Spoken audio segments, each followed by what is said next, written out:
अच्छा स्टूडेंट्स, बिस्मिल्लाहिर्रहमानिर्रहीम। स्टूडेंट्स, इससे पहले हम एटॉमिक स्ट्रक्चर्स को शुरू कर चुके हैं। Mass number, proton number detail से हम पढ़ा चुके हैं। इलेक्ट्रॉन, प्रोटॉन, सब एटॉमिक पार्टिकल्स और आइसोटोप्स। ठीक है। आइसोटोप्स का जो आइडिया है कि किसी एक एलिमेंट के टू और डिफरेंट एटम्स होंगे, तो वो डिफरेंट एटम्स,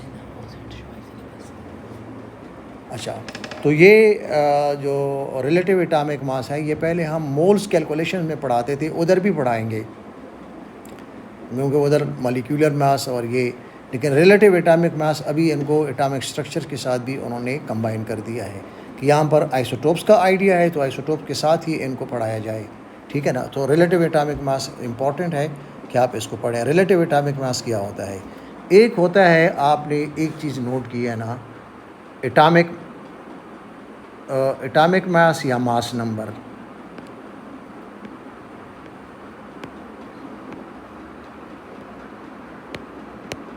मास नंबर या न्यूक्लियन नंबर। ठीक है। ये क्या होता है? It is equal to the sum of protons and neutrons. और किसी भी एटम में हम इसको फॉर एग्जांपल इस तरह लिखेंगे, x is any atom whose symbol is x। तो ये लिखेंगे यहाँ पे, ये मास नंबर है और ये प्रोटॉन नंबर है। ठीक है। ये दो चीज़ें आप पहले पढ़ चुके हैं कि ये क्या है, मास या न्यूक्लियन, और ये क्या है, proton number. N O dot को मैं नंबर लिखूँगा। ठीक है। न्यूक्लियन नंबर या मास नंबर, और ये किसी एटम का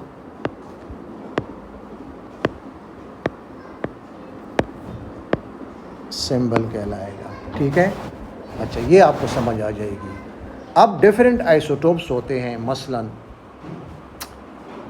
हाइड्रोजन के आइसोटोप्स, और मैं आपको एक और दूंगा, आइसोटोप्स ऑफ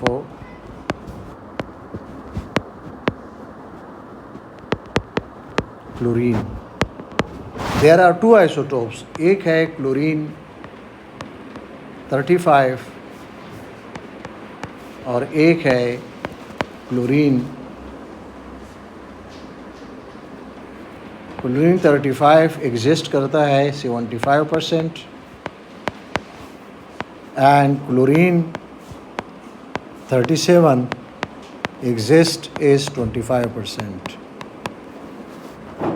तो ये इसका रिलेटिव एटॉमिक मास क्या होगा, कैसे कैलकुलेट करेंगे? रिलेटिव एटॉमिक मास, इसकी डेफिनेशन ये है कि AR की डेफिनेशन क्या है?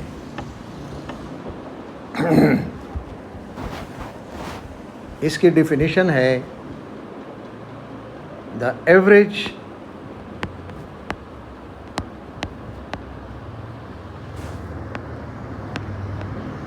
mass of an atom of an element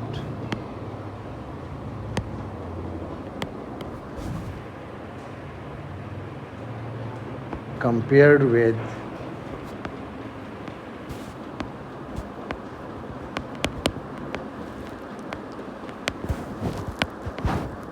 one over 12th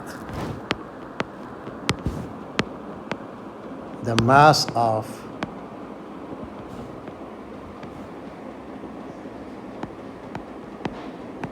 carbon 12। इसको इस तरह लिख सकते हैं,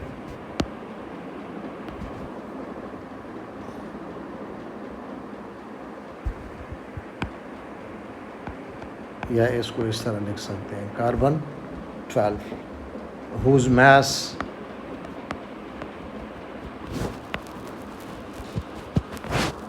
is exactly taken 12.00 AMU। ठीक है, अब इसको हम किस तरह कैलकुलेट करेंगे? AR की कैलकुलेशन हम करते हैं। AR मास नंबर या न्यूक्लियन इनटू परसेंटेज या percent abundance of one isotope plus mass number into percentage abundance of another isotope divided by 100। ठीक है, ये इसकी हम कैलकुलेशन करते हैं। ठीक है, तो अब इसमें मैं आपको यहाँ कैलकुलेट करूँगा कि जो डेटा मैंने दिया है क्लोरीन का। अब क्लोरीन ये 2 आइसोटोप्स है यहाँ पे, एक ये है, एक ये है। एक का मास 35 है, दूसरी का मास 37 है। तो फिर क्लोरीन का ओवरऑल हम मास क्या लेंगे? Should we add both these numbers and then divide on 2, it would become 35 plus 37, it would become 72, and divided by 2 it would become 36। लेकिन क्लोरीन का आप पीरियाडिक टेबल में देखेंगे ये है 35.5। तो ये क्यों है? ये एक्चुअली ये कैलकुलेशन है जो मैं आपको करूँगा। अब AR ऑफ क्लोरीन को अगर मैं करूँ तो पहला आइसोटोप है 35 वाला इंटू 75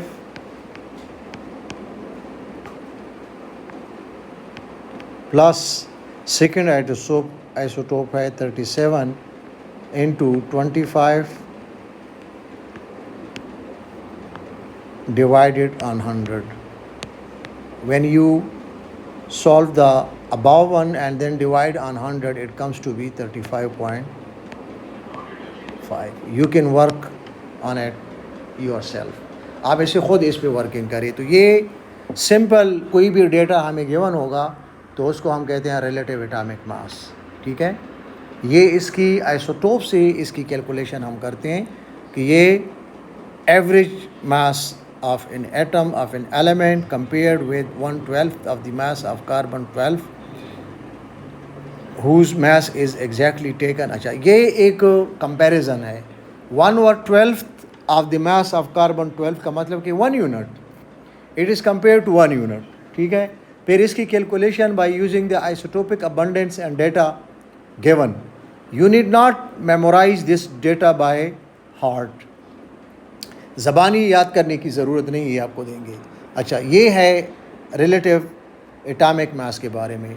अब मैं आपको आगे जो आइसोटोप्स हम पढ़ चुके हैं कल, ठीक है ना, अब इसमें आगे to calculate protons, electrons in neutrons in atoms and in ions, उनको हम कहते हैं nuclides. We call them nuclides. अच्छा, इसमें हिंट्स क्या है? यूज़ द एटॉमिक नंबर और प्रोटॉन नंबर। ठीक है ना, मसलन कोई भी सिंबल होगा उसका Z जो है ये प्रोटॉन नंबर है या एटॉमिक नंबर है, और इसका A ये मास नंबर है। फिर सेकेंड न्यूक्लियन या मास नंबर, इसको यूज़ करेंगे। किसी भी एटम में प्रोटॉन नंबर के बराबर होते हैं और प्रोटॉन्स और इलेक्ट्रॉन्स आपस में बराबर होते हैं, इक्वल होते हैं। ठीक है, और न्यूट्रॉन्स को आप करेंगे ए माइनस जी, न्यूक्लियन माइनस जी प्रोटॉन नंबर, ठीक है, उससे आप करेंगे। अच्छा, अब इससे पहले कि जो हम कैलकुलेशन की तरफ जाएंगे कि प्रोटॉन, इलेक्ट्रॉन और न्यूट्रॉन्स किसी एटम या आयंस में हम कैलकुलेट करते हैं, हम कैसे कैलकुलेट करेंगे, you need to know about ions. Ions क्या होते हैं? आयंस चार्ज्ड एटम्स होते हैं। How? When atoms gain electrons they make negative ions. यहाँ पर मैंने लिखा है, आप पढ़ लें इसको ग्रीन में। व्हेन एटम्स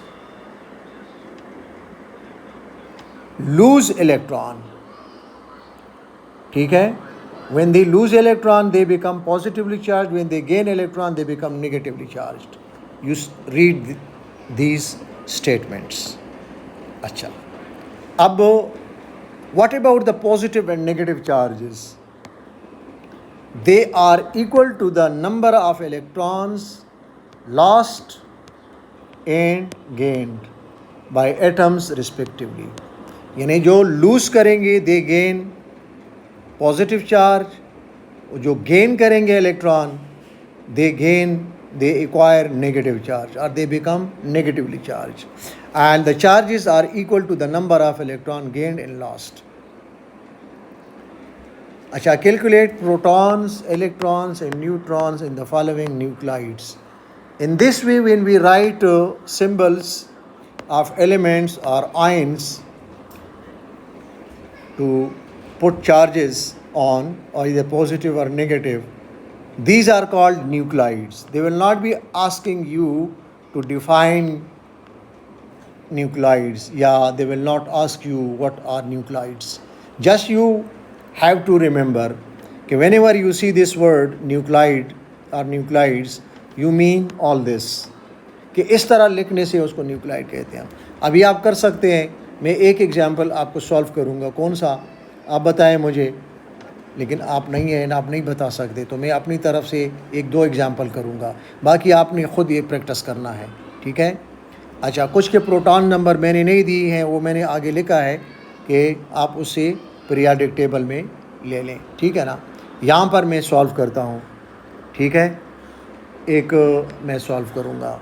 मसलन सोडियम का ये है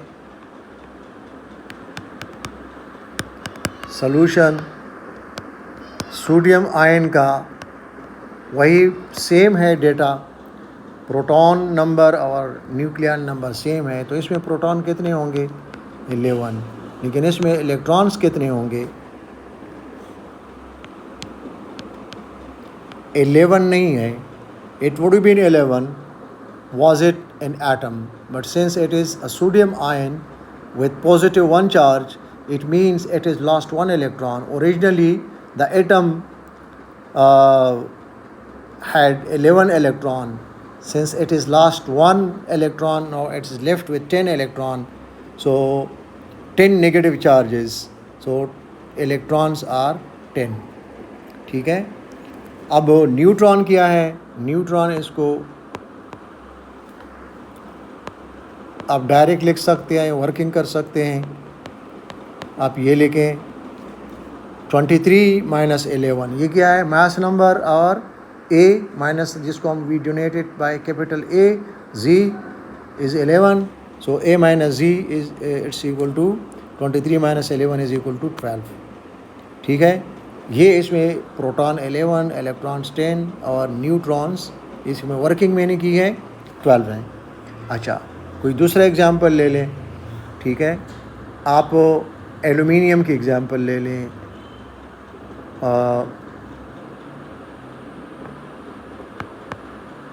एलुमिनियम Al+3 और उसका 27 मैंने लिखा है, ठीक है। आप पीरियाडिक टेबल से इसका प्रोटॉन नंबर लिखेंगे, you see the periodic table, periodic table में इसका प्रोटॉन नंबर है 13, ठीक है। तो इसके प्रोटॉन्स होंगे 13। 3 पॉजिटिव चार्ज का मतलब है कि it is lost 3 electron and left with 10 electron, तो इलेक्ट्रॉन है इसके 10 और न्यूट्रॉन इसके हैं 27 माइनस 13, मैं डायरेक्ट लिखूँगा तो ये है 14 न्यूट्रॉन। ये 2 एग्जाम्पल्स मैंने इसके कर दिए, ठीक है।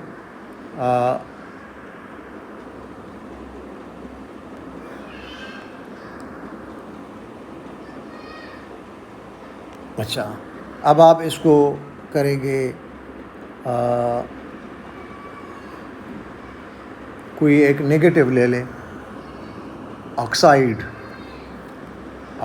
आयन -2, 16 इसका मास नंबर है और 8 इसका प्रोटॉन नंबर है। तो protons 8, electrons, since it is having 2 negative charges so it is 2 extra electrons are 10, ठीक है। और न्यूट्रॉन इसका 16 माइनस 8, 8। ये एग्जांपल्स मैंने आपको कर दिए। अच्छा, जिन के न्यूक्लाइड्स के जो एक्सरसाइज में मैंने दिया है उनके प्रोटॉन्स नंबर गिवन नहीं है, तो आपने इसको यूज़ करना है the periodic table, use the periodic table where proton numbers are missing. अच्छा, अब इसके बाद है इलेक्ट्रॉनिक कन्फिग्रेशन। ये इम्पॉर्टेंट है electronic configuration. Arrangement of electrons या electronic structure with different terms it would be asked: electronic configuration, electrons arrangement, electrons structure या electronic structure या structure of electrons, एक ही बात है। The distribution or arrangement of electrons, the distribution or arrangement of electrons in shells, इसको हम electronic configuration कहते हैं। That how many electrons each shell or orbit can accommodate। accommodate का मतलब है कि इस एक ऑर्बिट में एक शेल में कितने इलेक्ट्रॉन होते हैं। रिमेंबर, मैं आपको ये बताऊंगा कि आपने आगे मॉडल पहले उसमें लेक्चर में देखा है कि ये न्यूक्लियस है, ये फर्स्ट शेल है, ये सेकंड शेल है, ये थर्ड शेल है। इस तरह आप कर सकते हैं। फर्स्ट शेल में कितने इलेक्ट्रॉन होंगे, सेकंड में कितने होंगे, थर्ड में कितने होंगे, ठीक है। कैपेसिटी उसकी क्या होगी। तो the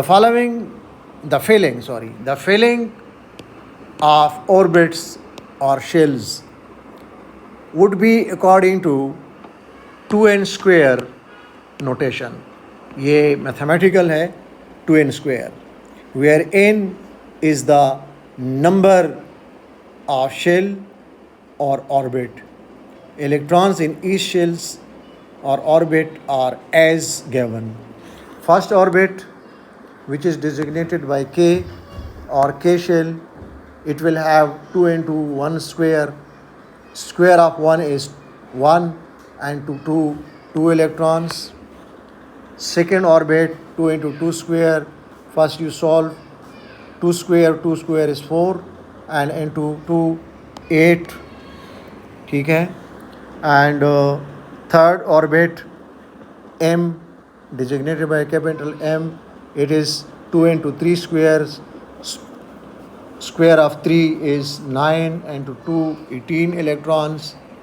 And then fourth orbit, 2 into 4 square. Square of 4 is 16, 16 into 2 32, etc. You can go to fifth, but no need. Now electronic configuration of first 20 elements in the, that is from hydrogen to calcium. We will be filling these according to this. Here one thing you need to know: serial number, name या symbol, proton number, electronic configuration. Electronic configuration under these 4 columns: K shell, L shell, M shell and N shell, and the last column is that of valency. What do you mean by valency? ये valency आगे मैं explain करूँगा, ठीक है। पहले इस table को fill करते हैं। हाइड्रोजन में 1 प्रोटॉन है, 1 इलेक्ट्रॉन है, तो 1 इलेक्ट्रॉन है, ठीक है। तो इसमें ओनली 1 इलेक्ट्रॉन। हीलियम में 2 इलेक्ट्रॉन्स है, तो फर्स्ट ऑर्बिट के मुताबिक जो कि 2 इलेक्ट्रॉन एकमोडेट करता है 2 होंगे। अच्छा, आगे कोई है नहीं। अच्छा,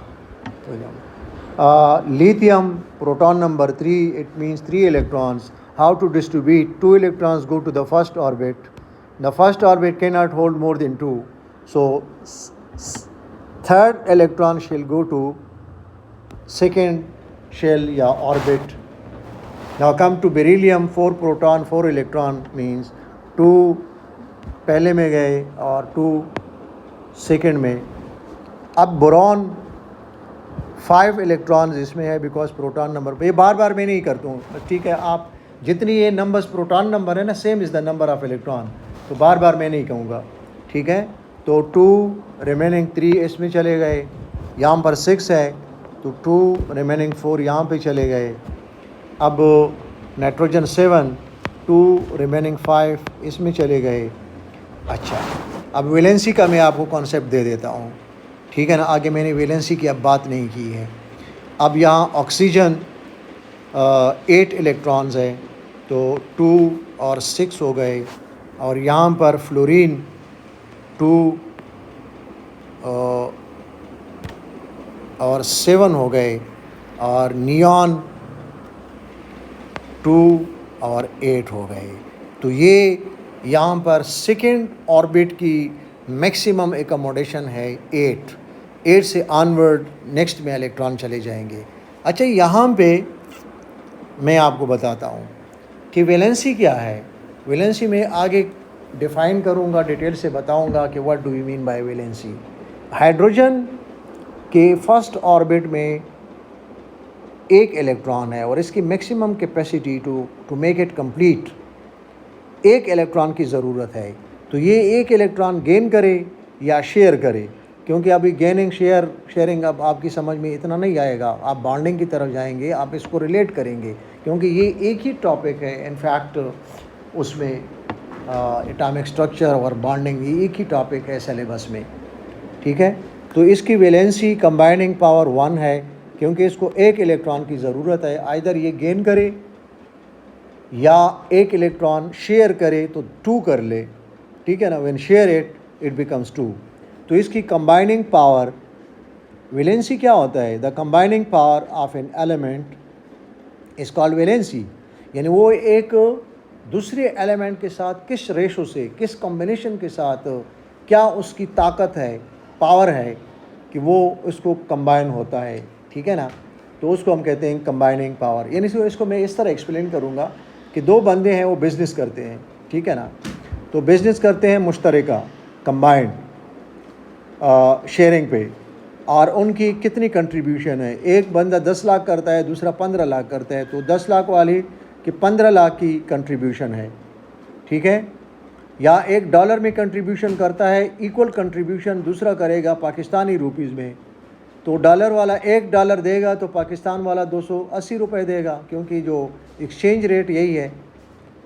तो इसका ये कंबाइनिंग पावर है। कंबाइनिंग पावर का मतलब ये है, ठीक है ना, कि कितने इलेक्ट्रॉन इसको चाहिए कि वो गेन करे या लूज़ करे या फिर शेयर करे, ठीक है। तो इसका वैलेंसी है 1। यहाँ पर हीलियम की फर्स्ट ऑर्बिट में 2 इलेक्ट्रॉन्स है, न ये गेन करेगा न ये शेयर करेगा, क्योंकि ऑलरेडी कंप्लीट है। तो इसकी कंबाइनिंग पावर है 0 वैलेंसी है। अब लिथियम है, लिथियम में 2 इलेक्ट्रॉन्स फर्स्ट ऑर्बिट में है, सेकंड में 1 है। अब रूल के मुताबिक इसकी मैक्सिमम कैपेसिटी जो इसकी है, मैं आपको लिख लूँ कि यहाँ पे जो फर्स्ट ऑर्बिट है इसकी 2 इलेक्ट्रॉन्स है कैपेसिटी, और एल की कैपेसिटी है 8 मैक्सिमम, एम की कैपेसिटी है 18 मैक्सिमम, और एन की है 32 मैक्सिमम। लेकिन मैक्सिमम की ज़रूरी नहीं है, हम कोई और चीज़ भी पढ़ रहे हैं जो कि इसके बाद इसको मैं फिनिश करूँगा। तो मैं आपको बताऊंगा कि ये क्या है। अच्छा, अब lithium it should have 8 electrons, but unfortunately it doesn't have 8 electrons, it is just having 1. So to complete this outer shell to become stable, it needs 7 electron more. So it can't get 7 electron, ya can't share 7 electron with this one to make it 8. Rather it loses this one. इसको loose करेगा तो इसकी valency 1 होगी। जब इसको loose करेगा तो ion बनाएगा, it is left with 2 duplet. Beryllium 2 electrons, ठीक है ना, ये लूज़ करेगा तो again it is left with 2 in the first orbit to become stable, valency 2 है। बोरॉन 3 इलेक्ट्रॉन्स लूज़ भी कर सकता है और शेयर भी कर सकता है, तो इसकी वैलेंसी है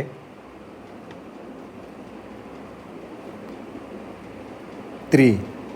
अब कार्बन 4 इलेक्ट्रॉन्स इसके सेकेंड ऑर्बिट में है, तो इसको 4 मज़ीद चाहिए कि ये शेयर करे, तो इसका वैलेंसी यानी पावर है 4। अब नाइट्रोजन के 5 इलेक्ट्रॉन्स है, तो ये 3 गेन भी कर सकता है, 3 शेयर भी कर सकता है, तो इसकी वैलेंसी है 3। अब ऑक्सीजन के 6 इलेक्ट्रॉन है, तो मेक इट 8, ये 2 गेन कर सकता है और 2 शेयर कर सकता है कि 2 की शेयरिंग करे दूसरे से, तो ये 8 हो जाएगा, तो इसकी वैलेंसी है 2। अब फ्लोरीन इस तरह, अब आपको ये ट्रेंड समझ आ गया होगा। इसको 8 बनाने के लिए 1 इलेक्ट्रॉन की ज़रूरत है, ठीक है ना, शेयर करे या गेन करे। इसी तरह नियॉन इसके आउटर शेल में जो कि सेकेंड ऑर्बिट है 8 इलेक्ट्रॉन कंप्लीट है, तो इसकी कोई ज़रूरत नहीं है, 0 है। अब नोबल गैसेस की वैलेंसी 0 है। पहले आपने ये पढ़ा नोबल गैसेस में, ठीक है, ये पढ़ा यहाँ पर ये पढ़ा, इसको देखे ज़रा, ठीक है। अच्छा, मैं 11 की तरफ जा रहा हूँ, सोडियम की तरफ। सोडियम के 11 इलेक्ट्रॉन्स है, 2 इसमें आ गए,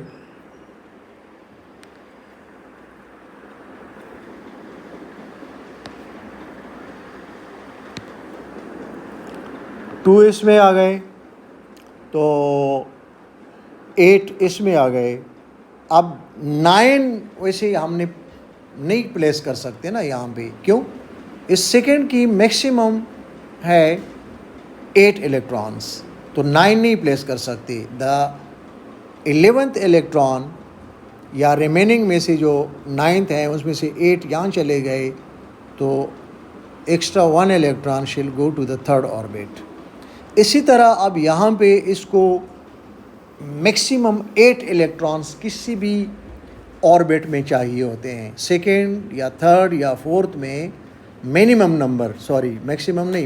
नंबर अगर 8 हैं तो that is consider to be stable. आगे में एक रूल पढ़ाऊँगा आपको, ऑक्टेट और डिप्लेट रूल, उसमें आपको समझ आ जाएगी।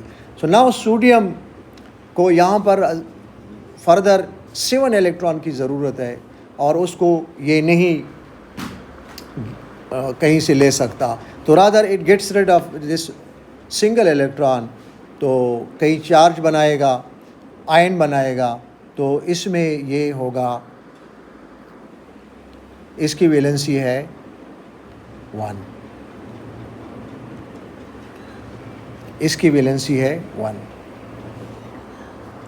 अब मैग्नीशियम का अब ट्रेंड आपको समझ आ जाएगी, 2 8 2, इस तरह ये भी 2 इलेक्ट्रॉन लूज़ करेगा, valency 2। Aluminium 2 8 3, it will also lose 3 electron और शेयर समथिंग, वैलेंसी 3 है। सिलिकॉन कार्बन की तरह इसी फैमिली में है, 2 8 4, तो इसकी वैलेंसी 4 है। अब इसको रिलेट करें ना, नाइट्रोजन को एल्यूमिनियम के साथ नहीं, उसको बोरॉन को एल्यूमिनियम के साथ, और कार्बन को सिलिकॉन के साथ, ये देखें, रिलेट करें। अब आगे जाएंगे, फास्फोरस, उसको नाइट्रोजन के साथ करेंगे, ये है 2 8 5। अब इसको 3 इलेक्ट्रॉन की ज़रूरत है, 3 शेयर करे या गेन करे, वैलेंसी 3 हो जाएगा टू मेक इट 8, क्योंकि ऑक्टेट रूल है, ठीक है ना।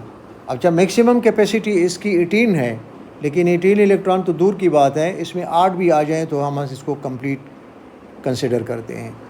सल्फ़र है 2, 8, 6, ये ऑक्सीजन की तरह, तो इसकी वैलेंसी 2 है, बिकॉज इसको 8 बनाने के लिए, अब यहाँ पर कन्फ्यूजन ना हो, ये थर्ड ऑर्बिट है, इसमें 18 इलेक्ट्रॉन्स आ सकते हैं, लेकिन हम इस पे कंटेंट होते हैं कि चलो अगर 18 इलेक्ट्रॉन नहीं है तो मैक्सिमम 8 इलेक्ट्रॉन हो, नहीं मिनिमम 8 इलेक्ट्रॉन हो, तो उस एटम को हम स्टेबल कंसिडर करते हैं, ठीक है। वैसे एटम्स आर अनस्टेबल होते हैं, आगे मैं समझाऊंगा आपको, ये बड़ा इंपॉर्टेंट एस्पेक्ट है इस चीज़ का। अच्छा, फिर है क्लोरीन। क्लोरीन में 17 इलेक्ट्रॉन्स हैं, 2, 8, 10 चले गए, आखिर में 7 रह गए, ये फ्लोरीन की तरह 7 है, इसकी वैलेंसी 1 है। अच्छा, फिर आ गया 18 आर्गन। आर्गन में 18 इलेक्ट्रॉन है, 2, 8 और 8, 18 हो गए, तो इसकी वैलेंसी 0 है, क्योंकि 8 पूरे हो गए तो कोई ज़रूरत नहीं है। ऑक्टेट रूल ये समझा रहा हूँ मैं, ठीक है ना। अच्छा, पोटासियम में 19 है, 2, 8, यहाँ पर 9 नहीं। अब ये यहाँ पर कंफ्यूज्ड आप होंगे, ठीक है ना। जो इलेक्ट्रॉनिक स्ट्रक्चर, इलेक्ट्रॉनिक कन्फिग्रेशन में आपको समझा रहा हूँ, वो ये है कि यहाँ पर 9 नहीं, हम 8 प्लेस करेंगे, द 9th इलेक्ट्रॉन यानी overall 19th electron shall go to the next orbit. तो फिर उसी तरह ये जिस तरह सोडियम में हमने रिपीट किया, ये ज़रा रिपीटेड है, 1 इलेक्ट्रॉन है तो it gets rid with 1 electron, valency इसकी 1 है। कैल्शियम मैग्नीशियम की तरह, ठीक है ना, ये 2 है, 8, 8, 2, तो वैलेंसी 2 है। अब आगे मैं इसको सिंपल इलेक्ट्रॉनिक स्ट्रक्चर बताऊंगा कि अगर किसी का इलेक्ट्रॉनिक स्ट्रक्चर आता है और आपसे पूछे कि इसका इलेक्ट्रॉनिक कन्फिग्रेशन रखें, राइट द इलेक्ट्रॉन स्ट्रक्चर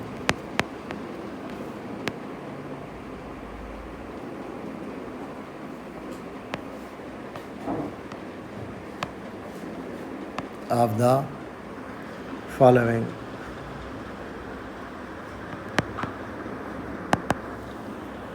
मसला हम लिखते हैं कि कोई भी है, एल्युमिनियम है, तो एल्युमिनियम को एल्युमिनियम Al इसका सिंबल है, इसका प्रोटॉन आप देखेंगे 13 प्रोटॉन्स हैं, ठीक है, तो यू पुट इट हेयर 13। तो इसके इलेक्ट्रॉनिक कन्फिग्रेशन हम ये करेंगे, फर्स्ट ऑर्बिट में 2 इलेक्ट्रॉन्स कॉमा, सेकेंड ऑर्बिट में 8 इलेक्ट्रॉन्स कॉमा, थर्ड ऑर्बिट में रिमेनिंग इलेक्ट्रॉन्स है, इसको आप कर लें 3। ये इसका इलेक्ट्रॉनिक स्ट्रक्चर या इलेक्ट्रॉनिक कन्फिग्रेशन हो गया। इस तरह आपसे वो क्वेश्चन कर सकते हैं, ठीक है ना। आप कोई और ले लें, मैग्नीशियम का ले लें, सोडियम का ले लें, लिथियम का ले लें, ठीक है। लिथियम का इसका प्रोटॉन नंबर 3 है, तो ब्रैकेट में लिखेंगे 2, 1, ठीक है। ये इलेक्ट्रॉनिक डिस्ट्रीब्यूशन आप इस तरह कर सकते हैं।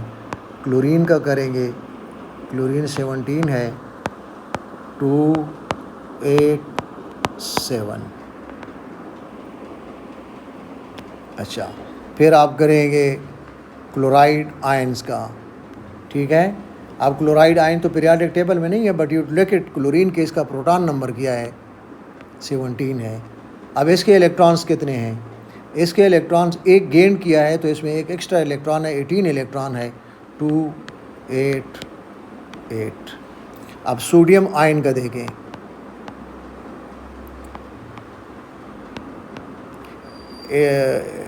it would have 11 electron, but now it is having 10 electron because it is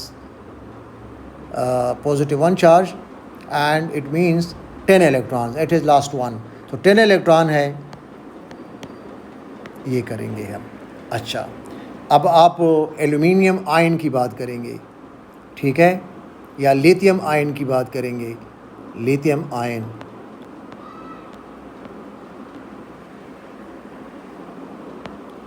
+1, तो लिथियम आयन के electron are left 1 electron it is given, तो ये 2 इलेक्ट्रॉन रह जाएंगे। फिर आप देखें एल्यूमिनियम की बात करें, एल्यूमिनियम आयन, तो इसी तरह एल्यूमिनियम एटम में 3 इलेक्ट्रॉन आउटर शेल में है, but it is lost 3 electrons. अच्छा, अब यहाँ पे एक चीज़ आप जहन में रखें कि अगर आप उस ऊपर टेबल को देखेंगे, ठीक है, ऊपर टेबल को देखेंगे, अच्छा यहाँ पर देखें टेबल को कि जो नोबल गैसेस हैं, ठीक है ना, नोबल गैसेस हैं, helium 2 electrons, valency 0, it is stable, naturally stable, because its outer shell या वैलेंस शेल कंप्लीट है, इसको कोई इलेक्ट्रॉन लेने देने की ज़रूरत नहीं है। अच्छा, फिर आप देखिए नियॉन को, नंबर 10, अगेन इसका second orbit according to that rule 2n², इसका सेकेंड ऑर्बिट कंप्लीट है, तो 0 वैलेंसी है, ये स्टेबल है नेचुरली। फिर आप आर्गन को आ जाए, आर्गन 18 को, ये भी इसी तरह 288। अच्छा, मैंने आपको ये बताया कि second orbit, third orbit, fourth orbit, कि अगर किसी भी ऑर्बिट में मिनिमम 8 इलेक्ट्रॉन्स हों, इसको हम ऑक्टेट रूल कहते हैं। तो ऑक्टेट रूल के मुताबिक दैट atom या that species, that ion would be considered to be stable when it is 8 electron in the outermost shell other than the first orbit, क्योंकि फर्स्ट ऑर्बिट में तो 2 से ज़्यादा आ नहीं सकते ना, ये आप देखेंगे इसमें तो 2 से ज़्यादा है नहीं, लेकिन सेकेंड ऑर्बिट 8 मैक्सिमम, ठीक है ना, 8 से ज़्यादा नहीं हो सकते, अगर उसमें 8 है तो वो स्टेबल है। थर्ड ऑर्बिट में 18 आ सकते हैं, लेकिन किसी में 8 हो तो वो स्टेबल होगा। अच्छा, यहाँ पर इस लिस्ट को देखें, एल्यूमिनियम एटम है, इसमें 2, 3, 8 इलेक्ट्रॉन है, wait it loses 3, it will have the electronic structure this 2,8, and 2,8 is equivalent to the noble gases neon. They acquire, they attain the electronic structure of the nearest noble gases, of the nearest noble gas. अब aluminium लूजिस 3 electron, तो इसका electronic structure neon की तरह आ जाएगा 2,8, ठीक है ना, तो इसका भी 2,8 है। जिस तरह वो स्टेबल है, अब एल्यूमिनियम आयन स्टेबल है। इसी तरह सोडियम को आप देखें, सोडियम आयन 2,8, ये भी नियॉन की तरह। लिथियम को देखें, lithium ion Li plus 2 electron, तो ये हीलियम की तरह। और फिर क्लोराइड को देखें, क्लोराइड नेगेटिव 288, ये आर्गन की तरह, ठीक है ना, जो आपने यहाँ पर देखा आर्गन नंबर 18। अच्छा, ये है stability of atoms when they lose और when they gain electrons or they share electrons to have either 2 electrons in the first orbit if it is the only orbit, or 8 electrons in any other shell than first orbit। यानी इसको आप किस तरह relate करते हैं, you may not be confused, मैं उर्दू में अब समझाऊंगा आपको क्या मतलब है कि किसी भी एटम के जो वो इलेक्ट्रॉन गेन करे या लूज़ करे या शेयर करे, तो उसके अगर उसका सिर्फ एक ही ऑर्बिट है, फर्स्ट ऑर्बिट है, तो उसमें 2 इलेक्ट्रॉन्स होनी चाहिए, वो स्टेबल होगा। अगर उसके शेल 2 से ज़्यादा है, 1 से ज़्यादा है, 2 है, 3 है, तो किसी भी ऑर्बिट में, सेकंड में, थर्ड में, फोर्थ में मिनिमम 8 इलेक्ट्रॉन्स होंगे, 8 इलेक्ट्रॉन्स होंगे। और 8 इलेक्ट्रॉन्स कैसे आए, क्या उसने लूज़ किया या गेन किया या शेयर किया इलेक्ट्रॉन्स दूसरों से, तो उसकी वजह से इसके 8 इलेक्ट्रॉन पूरे हो गए, उसको हम ऑक्टेट रूल कहते हैं। तो वो स्टेबल हो जाएगा और उसकी इलेक्ट्रॉनिक कन्फिग्रेशन करीब के किसी नोबल गैस की इलेक्ट्रॉनिक कन्फिग्रेशन के बराबर हो जाएगी और वो स्टेबल होगा। Noble gases are naturally stable. तो मैं अभी आपको यहाँ पर इंशाल्लाह कल कंटिन्यू करूँगा, ठीक है ना, कि हाउ टू अचीव स्टेबिलिटी, ठीक है ना। वी विल कि एटम्स कैसे naturally all atoms are unstable except noble gases and why noble gases are stable. तो कल and other atoms become stable how, by gaining, losing, sharing electrons to attain the noble gases electronic configuration। इसमें मैं octet duplet rule आपको समझाऊंगा। ये सारी चीज़ें इंशाल्लाह आपका पैकेज, फिर इसको थोड़ा सा आगे एक लेक्चर इंशाल्लाह लगेगा इस पे, तो फिर ये कंप्लीट हो जाएगा। वी विल कंटिन्यू इंशाल्लाह नेक्स्ट। फिर इसके बाद हम टॉपिकल क्वेश्चंस करेंगे। ये बड़ा इंपॉर्टेंट है, इससे मेरे ख्याल में 25% केमिस्ट्री पर आपका ग्रेप आ जाएगा।